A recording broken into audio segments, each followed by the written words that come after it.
Hi, my name is Sean. I work here at the Alternative Choice Garden Center. Today I'm going to be going over making a terrarium with you. Terrariums are a fantastic way to display houseplants. Sometimes we have difficulties growing certain houseplants, but terrariums can actually help with that. A terrarium is really any sort of closed container. They do have to be transparent. That allows light to come through, and also you want to see your plant, of course.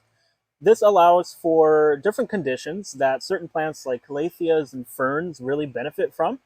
And so I'm going to be going over the different parts on constructing a terrarium here. So let's go over the supplies that you'll need for making a terrarium.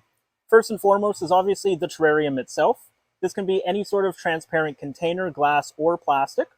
The larger you have, the more plants you can put in there, of course, and this will change what materials you're going to be using. To start off with, we'll need a false bottom or a drainage layer. This can be rocks, gravel, pebbles, leca, or something that will act as a sort of basin to keep water away from the substrate.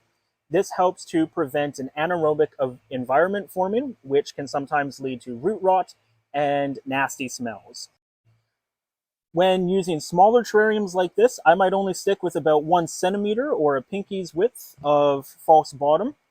In a bigger terrarium, though, you can usually get away with even up to 3 centimeters. And this just helps keep any excess water away from the roots and substrate. So I'm going to pour this in here.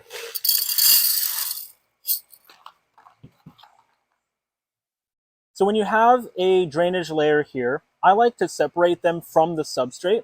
And you can use landscaping fabric, cocoa coir, or even a sheet of moss or cheesecloth, something that will keep the layers separate. If you ever have to do maintenance on a terrarium, it's really handy to be able to separate those layers and not have them all mixed together.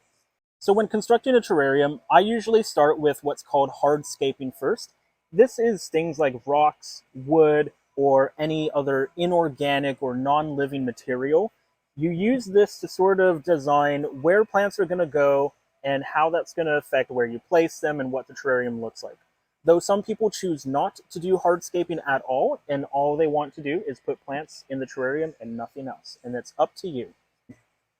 So that's it for part 1. Join us on part 2 where we'll discuss plants and substrate mixes and how to maintain your terrarium.